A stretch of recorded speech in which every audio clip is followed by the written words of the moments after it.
ఇప్పుడు మీకు డబ్బులు నేను ఎందుకు ఇవ్వాలి? జాగిర్ అంటే ఏంటి? ఒక్కరు జాగిర్ అంటే ఏంటి?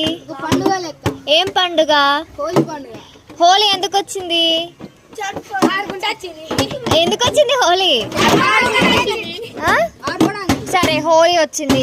హోలీకి మీరెందుకు డప్పులు కొట్టుకుంటూ ఆడుతున్నారు? మీకేమొస్తుంది ఆడితే ఇట్లా? అరే సౌండ్ తినబడదు.